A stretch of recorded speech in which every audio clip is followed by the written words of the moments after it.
몇 페이지부터냐면 그때 칸트랑 공리주의 하고 나서 시간이 없어가지고 이거만 하고 쫓아내고 비교를 안 했지. 111페이지를 했었나? 칸트 공리주의 비교하고 했나? 안 했지. 다시 봅시다. 111페이지 펼쳐 보세요. 이전 걸로 봐도 되고 지금 걸로 봐도 되고. 그러고 보면 음모론과 결과론 비교하는 거 나오지. 여기서 칸트주의는 1번은 칸트는 동기야 결과야. 음모론이니까 동기가 중요한 거야 결과가 중요한 거야. 칸트는 동기가 중요한 거죠. 그래서 1번이 동기론이지. 1번은 칸트주의니까 칸트네. 1번 칸트. 학자가 얘기하는 거야. 그래서 1번은 칸트고 2번에는 공리주의는 무슨 학자야? 저기가 칸트면 공리주의는 무슨 학자야? 벤담하고 밀이었어요. 밀. 벤담은 둘이 무슨 차이야? 무슨 공리주의 무슨 공리주의라 얘기를 합니까? 양적 공리주의, 질적 공리주의. 벤담 키워드가 뭐였어? 기억납니까? 벤담 키워드. 일단 최대단수의 최대 행복 이런 거 나오고 또 인류는 고통과 쾌락이라는 두 군주의 지배 아래 있다고 발 밑에 있다 이런 키워드가 나오고 밀은 질적 공리주의잖아. 어떤 게 키워드였어요? 어떤 얘기를 했니 얘가? 배부른 돼지보다 쭉 어쩌고저쩌고 배고픈 숟가락 패스가 낫다고 한 얘기입니다. 밀 얘기였고 구분하십시오. 3번은 여기 나오네. 동기를 중시하는 거다. 동기주의라고 불러주고요.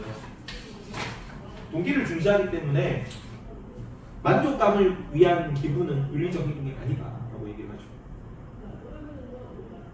4번 결과론인데 결과론에서는 여기는 동기 중시고 여기는 결과론이니까 결과 중시겠죠. 4번은 결과 중시. 그래서 여기는 행위 자체는 가치가 없습니다. 결과를 위한 수단으로서만 의미를 가진다 이런 표현을 쓸 수가 있는 거겠죠. 자, 5번 칸트는 다 긍정적으로 봤는데 정언, 명령, 선, 의지, 의무, 의식 이런 건 다 긍정적으로 보는 단어였잖아. 뭐 하나는 부정적으로 봤지. 뭘 극복하라고 해? 경향성. 그래서 5번이 경향성을 극복한답니다. 경향성을 극복하고 뭐에 따르는 삶을 살아라. 선, 의지에 따르는 삶을 사는 거죠. 의무, 의식 뭐 이런 것도 나와도 되고 선, 의지 뭐 이런 거 나오고 정언, 명령, 도덕, 법칙 이런 거 쭉 다 나와도 돼. 근데 여기는 뭐 너네 시험 쳤으니까 나오진 않겠네. 휴의 경향성은 긍정적인 개념이었어. 기억납니까? 휴는 도덕이 어떤 게 도덕이었니? 중정주의 기억납니까? 감정, 공감 이런 게 도덕 원리였잖아요. 도덕의 보편적 판단 기준이었는데 그렇기 때문에 여기는 인간의 감정이란 거는 인간의 자연스러운 경향인 거지. 그래서 그것은 긍정적으로 봤던 인물이고 휴는 그거랑 대비돼서 칸트는 부정적으로 봅니다. 선의지는 옳다는 이유만으로 실천하는 의지를 선의지라고 하고 그거에 따른 삶이 도덕적이다. 결과론에서는 뭘 추구하는 거야? 뭘 회피하겠니? 뭐를 줄이고 뭐를 늘려야 되잖아. 뭐를 줄여? 고통. 그래서 7번 고통을 회피하고 7번 고통을 회피하고 8번 뭘 극대화한다? 쾌락을 극대화한다. 하지만 9번 무슨 쾌락은 아니냐면 개인적 쾌락주의는 아니에요. 그 얘기 기억나니? 사익과 공익의 조화를 추구한다. 공리주의 설명으로 만든 선지로 나올 수 있다고. 사익과 공익의 조화를 추구하니까 개인적 공리주의가 아니라 10번 보편적 쾌락주의입니다. 보편적 쾌락주의라는 거를 써요.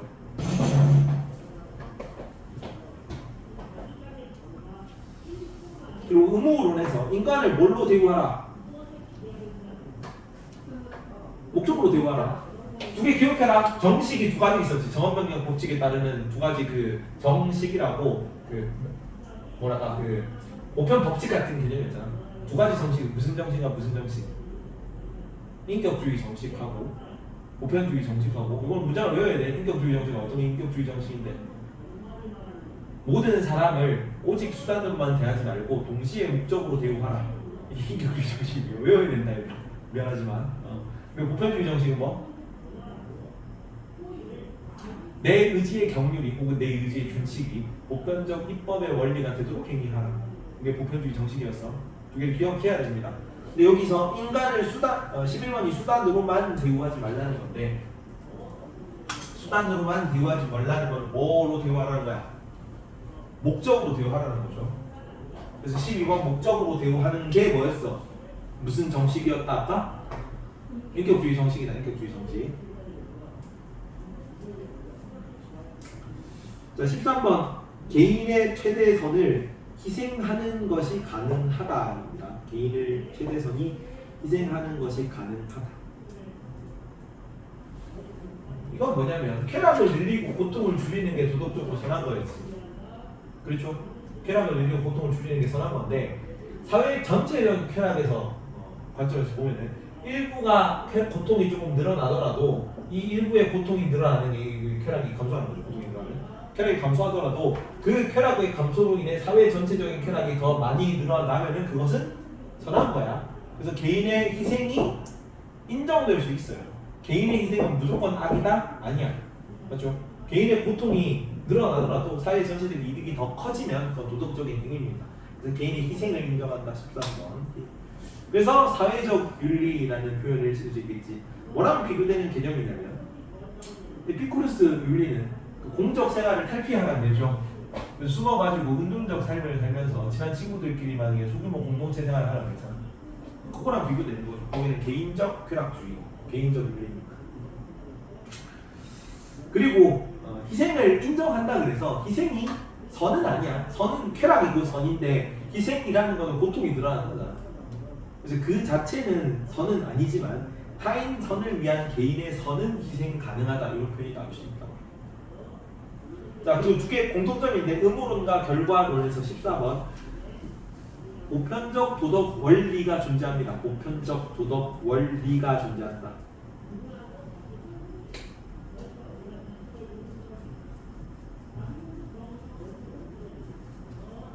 이거에서 뭐 해줬냐면 보편적 도덕 원리가 존재한다. 옆에 짠 이렇게 해서 더욱 윤리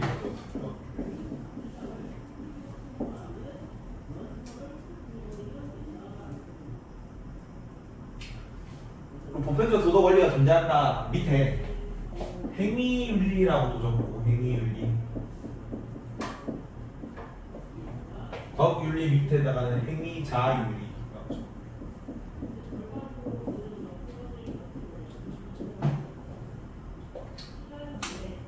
이거 얘기했던 거 기억나니? 덕윤리 얘기했던 거 기억납니까? 안 했나? 아리스토텔레스가 덕윤리였죠. 우리 1학기 때 배워가지고 기억이 안 나겠지만 아리스토텔레스는 동시에 덕윤리를 강조하는 동시에 어떤 그 개인주의야 공동체주의야 어떤 쪽에 또 무게가 실렸죠. 아리스토텔레스가 공동체주의에 무게가 실린단 말이야.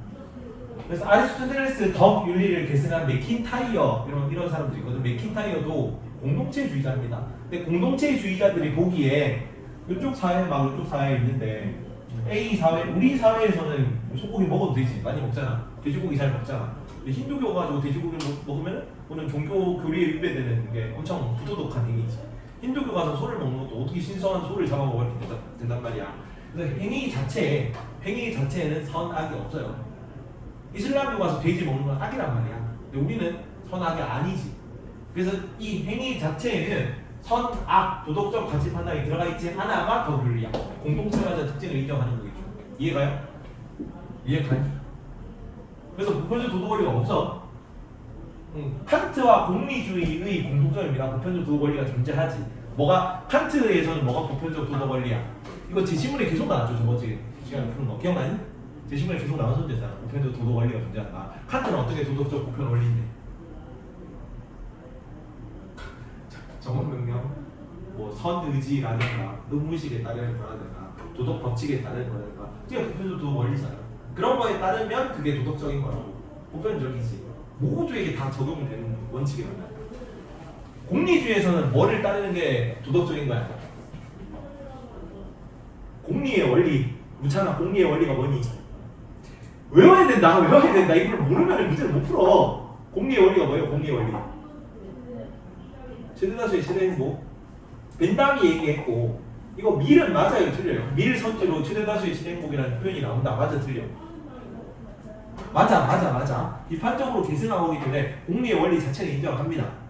이해가지? 그 최대다수의 최대 행복을 바라는데 단지 뭐가 다르다고? 질적으로 높은 쾌락이 있고 질적으로 낮은 쾌락이 있어요. 근데 질적으로 높은 쾌락이 양이 많은 쾌락입니까?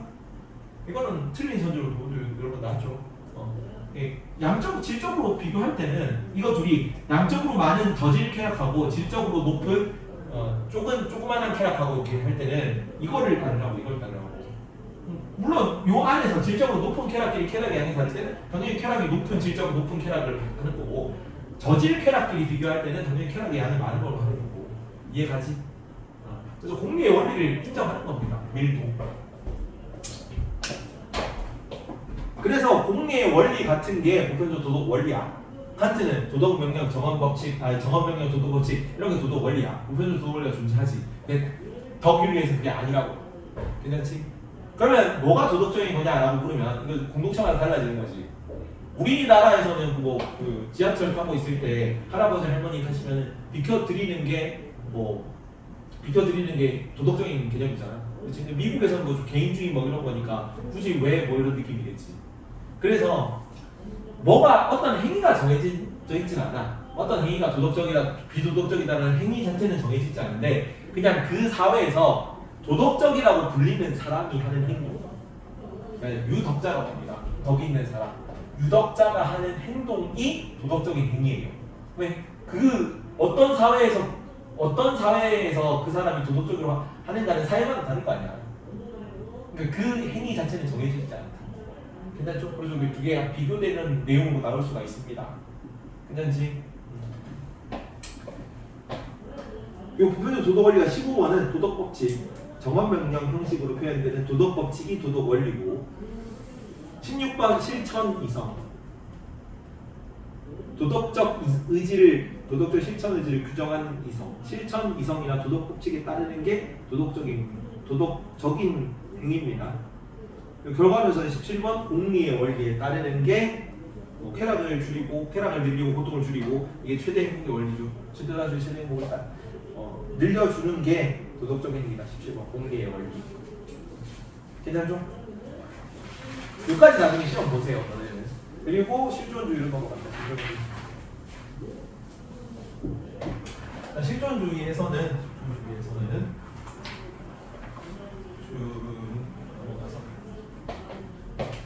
요거 쭉 그 서양 철학 이렇게 내려가고 이성 진리 라인에서는 소크라테스, 플라톤, 아리스토텔레스에서 쭉 내려오다가 어디까지 간다?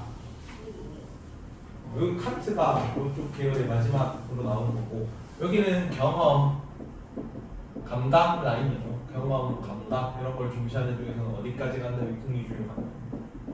여기까지가 딱 근대 철학이고 근대는 산업혁명 이후가 근대예요. 근데 근대랑 현대를 나누는 기준은 뭐라고? 근대랑 현대. 현대 시기는 어떤 시기입니까? 뭐 이유로 근대와 현대를 나누지? 2차 세계대전, 1, 2차 세계대전을 기준으로 근대, 현대를 나누거든. 그래서 이거는 저번에 얘기했지. 항구에서 인사하다가 19, 3구 싶어서 일으킨 전쟁이다. 1, 2차 세계대전. 요거 이후를 현대로 봐요. 연도를 보잖아. 키르케고르는 요 세계대전 이전인데 그래서 실존주의 선구자 취급을 받아. 그러니까 실존주의라는 개념이 등장하기 전에 실존주의적 개념을 먼저 말했던 사람이에요. 얘는 유신론적 실존주의고 사실 종교적 좀 색채가 강한 실존주의라서 엄밀한 말은 현대적 실존주의 의미는 다릅니다. 근데 그런 비슷한 개념을 말했기 때문에 나중에 얘가 실존주의의 시조 개념으로 대두된 거고 나머지는 1, 2차 세계대전을 겪던 사람들이에요. 야스퍼스 보면 1939년 이후까지 살았지. 하이데거, 사르트르 전부 좀 오래 살았잖아. 1900년대를 살았던 사람들이잖아. 괜찮죠? 그래서 요 시기가 되면 이전까지 사실 근대의 테마는 이성이에요. 이성. 칸트든 공리주의든 이성이나 과학적 지식이나 이런 게 사회에서 내려주는 보편적 도덕 원리 규범, 제도, 종교, 질서 막 이런 게 지배하는 사회였단 말이야. 1, 2차 세계대전 우리가 그렇게 믿던 이성이 엄청난 공유를 일으킨 거지. 현대에서 1, 2차 세계대전에 참혹한 결과를 낳았으니까 이런 과학 기술이나 이성 같은 것들이 사람에게 지침을 내려주지 못하는 시대를 살았던 사람들이 실존주의자예요. 그래서 여기는 유럽 대륙에는 이 맥이 끊겨요. 이성 진리 라인의 맥이 끊기고 여기는 보편적 도덕 원리 이런 거 얘기했잖아. 그런 게 아니라 개인의 주체성을 강조하는 개인주의 철학이 더 있다는 거예요. 실존주의. 개인의 주체성. 근데 이 2차 세계대전을 1, 2차 세계대전을 거치면서 유럽이 초토화됐죠. 1, 2차 세계대전 무대가 유럽이었으니까 여기 막 청년들이 다 전쟁터 끌려가고 막 다 죽고 막 토지도 한패하되고 맨날 막 차고 속 들어가서 총이나 쏘고 막 그러고 있었단 말이야. 근데 전쟁 피해는 하나도 안 겪으면서 유럽에 무기 팔아먹으면서 엄청난 그 1등 국가로 성장한 나라가 있잖아. 어느 나라입니까? 1, 2차 세계대전을 거치면 세계 제1선진국으로 발전한 나라가 미국이잖아. 미국.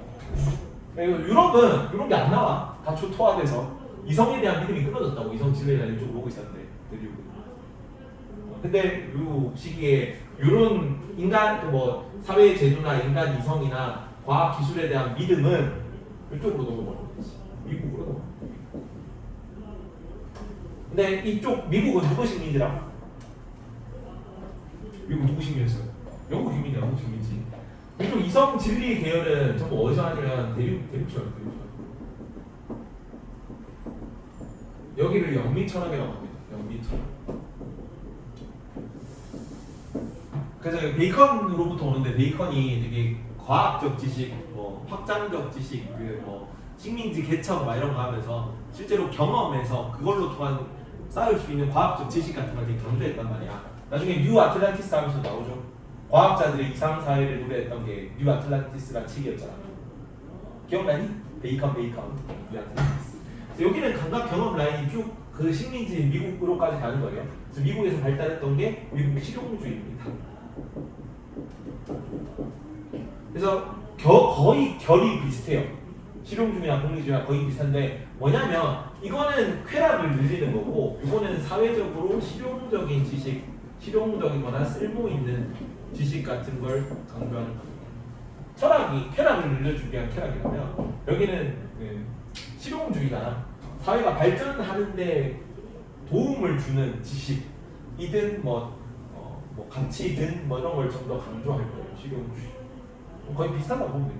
이쪽 이렇게 생각하고 있대요. 괜찮죠? 일단 이번 시간에는 실존주의 예를 배웁니다. 실존주의자는 4명이 나오는데 시기를 나눠가지고 앞에 나오는 2명은 유신론적 실존주의라 그러고 뒤에 나오는 2명을 무신론적 실존주의라 그래요. 사이에 누가 나오냐면 그 니체 나오는데 니체가 신은 죽었다 해서 이제 신이 죽은 거야. 무신론적 실존주의를 바꿔. 이전까지는 종교적 영향이 좀 컸는데 니체가 그거를 종교라는 거를 노예의 도덕이라고 표현했거든. 사람이 주체적으로 뭔가 스스로 뭔가 결정하는 그런 게 아니라 종교 결의 하느님을 믿고 의지하고 그런 걸 통해서 이제 뭐 인생을 살아갈 뭐 에너지나 뭐 지침을 얻는 거잖아. 그건 아니라고. 그거는 이제 종교의 노예가 되는 거죠. 종교 같은 거. 그래서 그 뒤부터는 신을 찾는 게 아니라 개인의 주체성에 조금 더 집중하는 무신론적 실존주의가 나타나는 시기야. 그래서 앞에 나오는 거 2명 유신론적 실존주의 키르케고르죠. 덴마크에서 키르케고르가 이거는 다 키워드만 외우면 돼요. 키르케고르에서 키워드는 키르케고르 죽음에 이르는 병이라고 하세요. 키르케고르 죽음에 이르는 병입니다.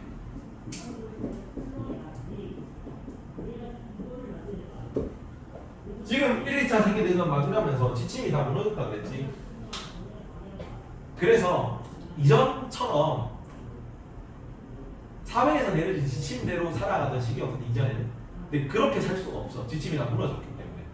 뭔가 과학 기술을 믿으면 혹은 뭐 인간 이성을 신뢰하면 그쪽으로 쫙 타고 난 그 길을 쭉 따라 걸으면은 인류가 발전하고 우리에게 장밋빛 미래가 있을 줄 알았단 말이야. 그게 없다고. 그럼 어떻게 해야 되냐면 결정을 내리는 건 사회가 내려줄 지침을 따르는 게 아니라 우리가 우리 선택을 하면서 결정을 내리면서 그 결정에 책임을 져야 되는 사회로 바뀐 거야. 이해갑니까?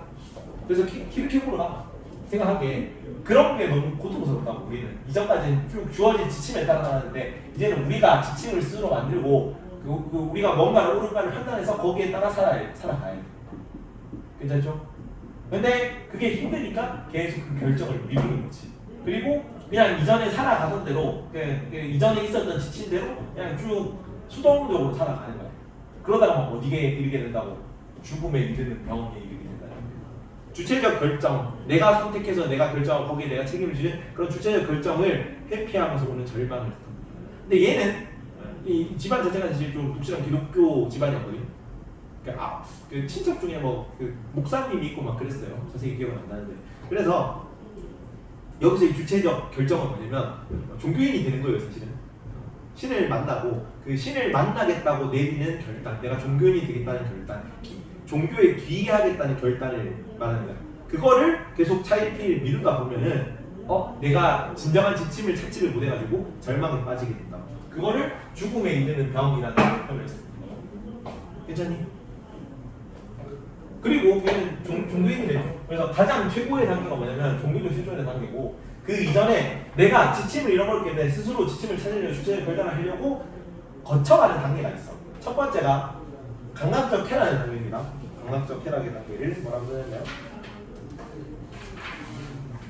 심미적 실존이라고 합니다. 심미적. 2번이 심미적 실존이고,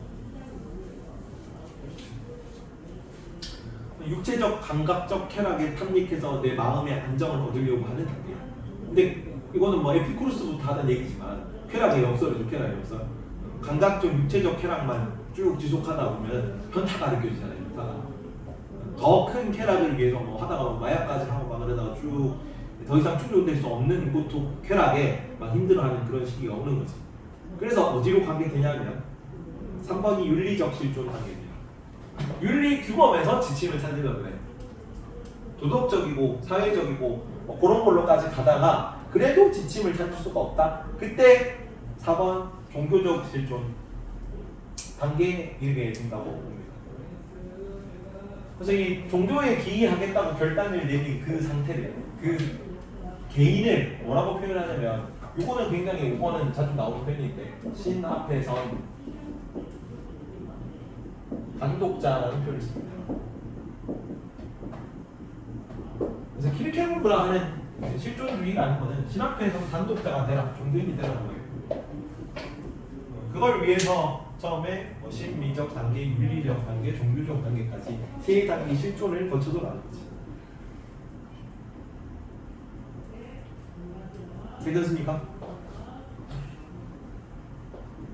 6번이 한계 상황, 한계 상황, 한계 상황.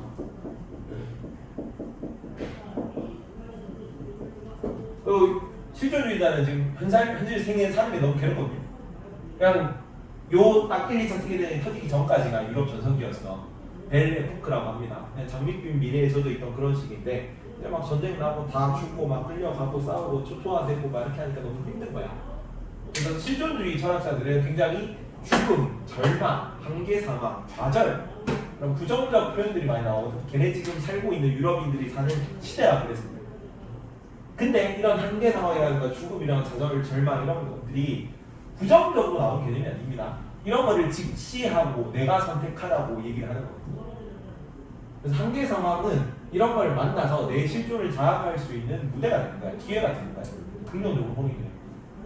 야스퍼스가 보기에 6번 한계 상황에서 좌절을 경험합니다. 개인은. 그래서 그 좌절을 통해서 내가 이대로 사는 게 힘들구나 하면서 주체적 결단을 내리게 되는 거야. 그럼 누구를 만나야 돼? 여기까지는 유신론적 실존주의를 했죠. 초월자를 만날 수 있습니다. 초월자에 대한 경험을 하게 되고, 그리고 위에 한계 상황 할 때, 요거는 야스퍼스 키워드거든요. 한계 상황은 인간이 어떠한 수단, 이 수단이 이전에 쓰던 수단을 얘기하는 거야. 과학이나 이성 같은 그런 수단을 동원해도 회피하거나 변경할 수 없는 상황입니다. 2차 세계대전이 그렇죠. 유럽이 초토화되는 전쟁인데 이걸 회피할 수가 없었지. 과학이 발달하고 이성이 발달하고 힘들거든. 여기 한계 상황에 고통, 죽음, 투쟁, 죄책감 등이 들어가요. 얘까지는 유신론적, 무신론적 이거는 구별을 해야 되거든. 유신론적이기 때문에 초월자를 인정합니다. 한계 상황이 제시문에 나온 거고, 제시문에. 그래서 야스퍼스 PAUSE 뭐야 이게? PAUSE 이게 뭐예요? 무슨 뜻이야? 퍼즈. 중지. 재생 중지할 때 퍼즈 이거 이렇게 된 거 누를 때 일단 누르면은 퍼즈 괜찮아요. 그 야스퍼스니까 한계 상황이다. 그러면 중지. 야스퍼스. 이렇게 외우세요. 더 좋은 거 있으면 알려주십시오. 학자 이름이랑 키워드만 외우면 돼. 키워드랑 학자 이름이랑 야스퍼스는 한계 상황이다. 이렇게만 나오면 되거든. 근데 외워야 돼서. 그래서 초월자에도 밑줄 하나 끊어놔. 초월자에 대한 경험인데 초월자. 이 초월자가 나오는 이유가 내가 유신론적 실존주의자이기 때문에 그런 거죠. 밑에 무신론적 실존주의로 갑니다. 자, 하이데거랑 사르츠르 두 명 나오죠. 하이데거의 키워드는 현존재라는 개념이 나와요. 현존재. 야스퍼스는 아까 뭐라고? 한계상황. 야스퍼스는 한계상황. 하이데거는 현존재. 그래서 하이 안녕 현존재. 안녕 하는 현재 여기 있는 존재가 현존재야. 주제. 지금 여기 있는 존재가 그렇습니다. 지금 여기. 그래서 안녕 현존재. 하이데거. 이 현존재는 어떤 존재냐면 지금 여기 있는 현실적인 존재를 얘기해요. 그리고 현실적인 존재들은 뭘 장악하는 유일한 존재냐면 8번 죽음에 대한 불안감을 가지고 죽음에 대한 불안감. 학자들마다 나는 인간을 이런 존재라고 생각해 라고 여기는 키워드들이 있거든. 유교에서는 뭘로 봤어요? 유교에서는 인간 이외의 모든 존재랑 구별되는 인간만의 특징, 그걸 유교에서는 뭘로 봤습니까? 인간은 뭘 가진 존재야? 도덕심을 가진 존재죠. 인간의 본성은 인의의지고, 그래서 동물들은 그게 없지만 인간은 인의의지가 있잖아. 그래서 뭐 부모를 살해하거나 자식을 죽인, 부모를 살해한 자식이거나 자식을 죽인 부모는 어떤 존재라고 얘기해? 짐승 같은 놈이 되는 거죠. 얘가 인간이 아니니까. 왜? 도덕심을 가져야 그게 인간의 본성인데 그걸 잃어버렸잖아요. 괜찮지? 순자는 성악설 말고 이전에 전통 유교에서는 인간 본성을 인간의 도덕심으로 봅니다. 서양 철학에서, 고대 서양 철학에서 그리스 아테네, 아리스토텔레스, 플라톤 이런 애들이 인간의 본성을 뭘로 봤을까? 칸트까지. 뭐가 인간의 본성입니까? 동물들은 없는데 인간만 가지고 있는가? 이성이죠. 이성. 동물들은 생각이 없잖아. 그렇지? 인간은 생각을 할 수 있으니까 동물보다 우월한 존재죠. 그렇게 본 거고. 마르크스는 뭘로 보냐면 나중에 마르크스는 이상사회에 들어갈 건데 인간의 본질을 노동하는 존재로 봐요. 노동하는 거. 그래서 노동의 결과로 드러낸 게 인간 그 자체야. 강사는 무엇으로 만들어지냐면 강의로 만들어집니다.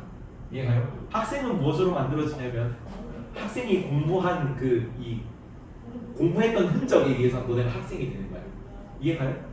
그래서 노동을 통해서 끊임없이 자기를 증명하는 존재들이고, 하이데거는 뭘로 보냐면 하이데거는 인간을 죽음을 인식할 수 있는 유일한 존재로 봐요. 죽음이 키워드. 모든 동물들은 지가 언제 죽는지를 모르고 가죠. 그냥 고통이 느껴지면 죽기 싫어하는데 그런 고통이 느껴지는 게 싫어가지고 그냥 고통에서 회피하는 과정일 뿐이잖아. 근데 인간은 내가 언제쯤 죽겠구나, 내가 죽을 때는 어떤 모습으로 죽어야지 그걸 인지하고 있다고. 기억나지? 그래서 8번 죽음을 수용하는 똑같은 개념이에요. 죽음을 수용하는 주제와 결단을 통해 수실존을 회복한다. 밑에 하나만 적어놔라. 밑에 하나. 죽음으로의 선구라고 적어주세요. 죽음으로의 선구. 죽음으로의 이거는 선구자 할 때 그 선구입니다. 이거 교재는 안 프린트는 안 나와있어요. 선구라는 게 먼저, 이거 구자가 말탈 구자죠. 먼저 달려나가는 존재라는 뜻입니다. 그냥 먼저 달려나가는 행위야. 선구자가 먼저 달려나가는 사람인 거고, 이 죽음으로의 선구라는 개념은 먼저 내가 달려가가지고 그 자리에서 본다는 얘기입니다. 이해가? 인간은 유일하게 뭘 자각할 수 있는 존재다? 죽음을. 하이데거 입장에서. 그래서 내가 죽는 시기를 생각해 볼 수 있어. 그러면 왜 죽음을 자각하라고 하냐면 내가 내일 당장 죽을 거야. 그러면 이렇게 안 살겠죠. 그러니까 내가 진짜 스스로 내가 하고 싶은 무언가를 내가 결정을 내려서 할 거란 말이야. 지금 너는 춘춘 입장에서 뭐 하고 있냐면 수동적 결정에 따라 사회의 제도 이런 거에 따라 내가 뭐 진짜 공부를 하고 싶어가지고 막 여기 온 사람들이 사실 얼마나 있겠니? 그냥 내가 좋은 등급 따고 좋은 대학에 가야 되니까 그러면 사회적 가치에 따라 온 거잖아. 근데 내가 죽는 상황에 달려가서 본다고 생각하면은 내가 진짜 내가 하고 싶은 일을 스스로 결정을 내려가지고 뭔가를 할 수 있을 거다.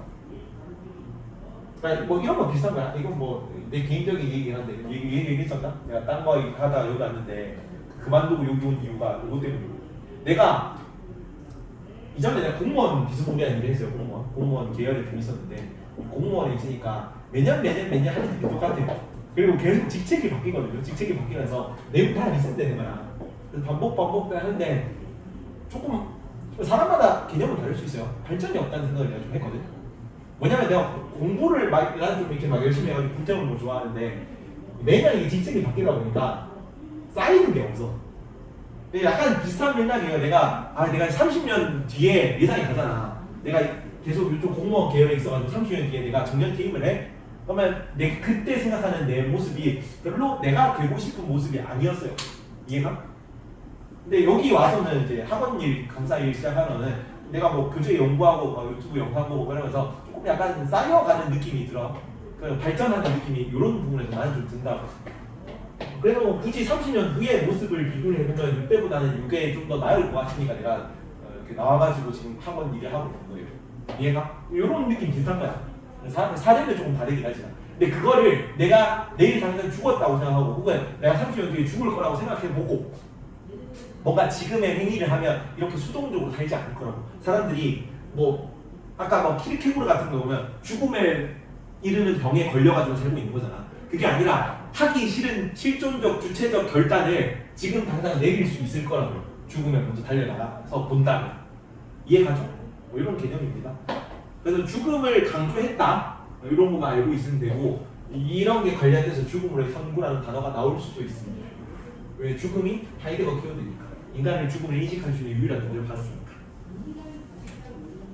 아래쪽 사르트르의 이 말이 9번이 실존은 본질에 앞선다거든요. 9번 실존은 본질에 앞선다가 사르트르를 상징하는 말로 나와. 잠깐만. 오케이.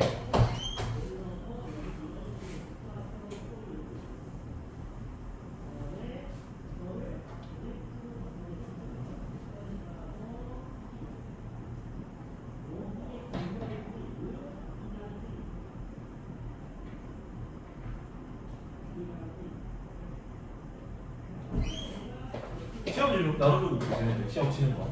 너네는 실존주의까지만 하고 앞에 그 칸트랑 공리주의 시험 치세요.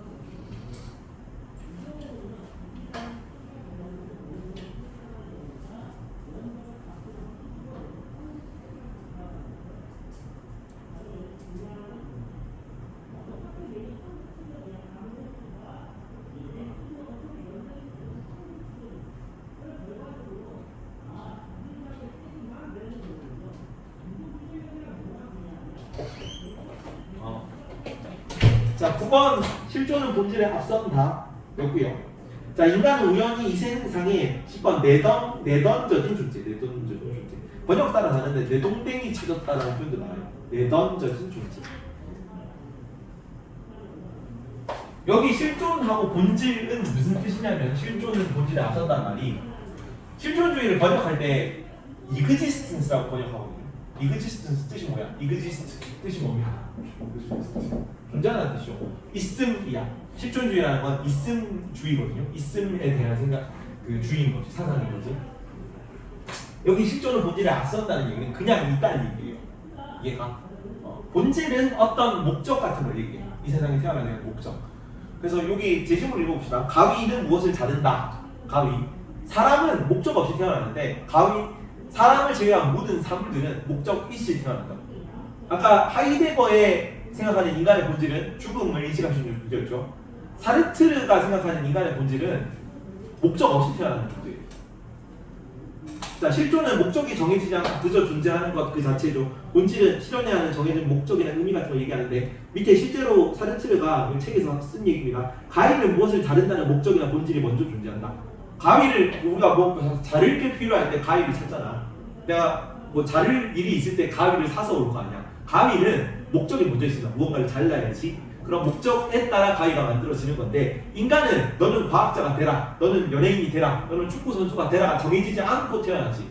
얘가 살다가 나는 축구 선수가 되어야지 라면서 축구학원에 등록하고 고등학교, 중학교 때 축구 뭐 유스 팀에 들어가고 막 이래가지고 축구 선수가 되는 거잖아. 누가 결정한 거야? 인간이 결정한 거죠. 그렇죠? 그래서 본질이 먼저 존재하고 장인의 하나가 만들어지는데 인간은 미리 정해진 목적이나 본질 없이 먼저 존재하며 스스로 본질이나 목적을 만들어 나간다. 이게 인간의 사르트가 생각하는 인간의 특성이라고. 그렇지? 그래서 요 멘트가 사르트르 키워드로 나올 거고. 자, 11번은 자유라는 형벌이라고 적었어요. 인간은 자유라는 형벌에 처해 있다라는 표현입니다. 얘도 극작가예요. 실존주의가 주체적 결단 이런 거, 개인적 경험 이런 거 강조하기 때문에 예술가들이 많아. 그래서 극작가라거나 혹은 뭐 음악가라거나 미술가 이런 애들이 되게 많습니다. 그래서 시적이죠 표현이. 자유라는 형벌. 인간은 자유라는 형벌을 받았다. 우리는 무엇이든 선택할 수 있다. 자유롭게. 하지만 뭐를 선택할 수 없어? 자유라는 것 자체는 선택할 수 없어. 우리는 그냥 자유롭게 존재하는 존재이기 때문에 자유롭지 않은 것은 선택할 수가 없다고. 그래서 형벌이라는 내가 하기 싫어도 해야 되는 거지. 선택은 자유는 내가 하기 싫어도 무조건적으로 자유로울 수밖에 없는 거야. 그래서 인간은 자유롭게 선택하지만 뭐라고 표현하냐면 자유 그 자체는 선택할 수 없다. 여기 밑줄 안 꺼내세요. 여기 표현도 자주 나온다. 자유까지 선택할 수 있다는 아닙니다. 자유는 선택할 수 없어요. 사르트르가 보기.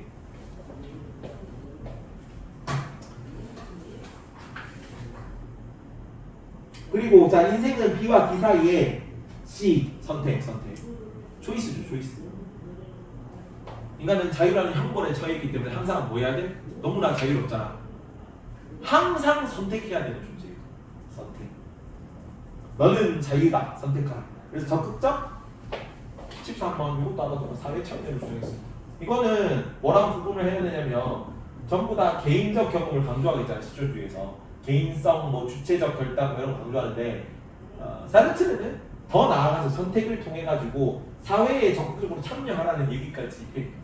이거는 좀 실존주의랑 다른 내용인 것 같이 보이는 거지. 그래서 요거를 주의해서 보라고 북한을 뚫어놨습니다.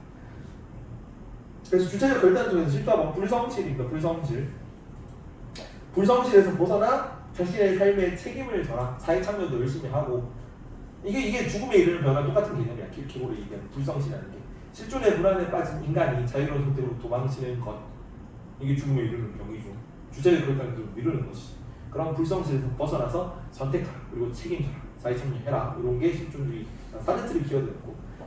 공통입니다. 유신론적이든 무신론적이든 전부 다 뭐는 공통이냐면 개인의 15번 주체적 결단은 모두 강조합니다. 주체적 결단.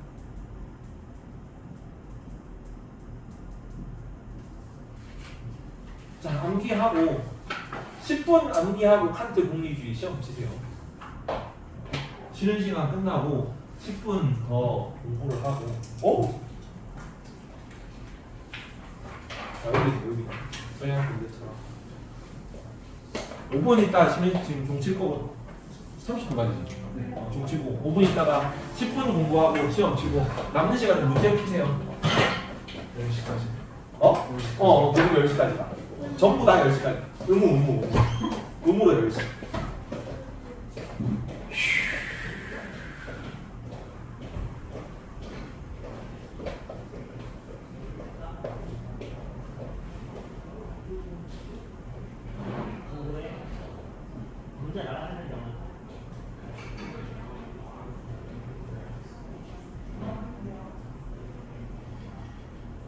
잘 보지 않은 것 같아요. 뭐 임마 몰라.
목이 아파.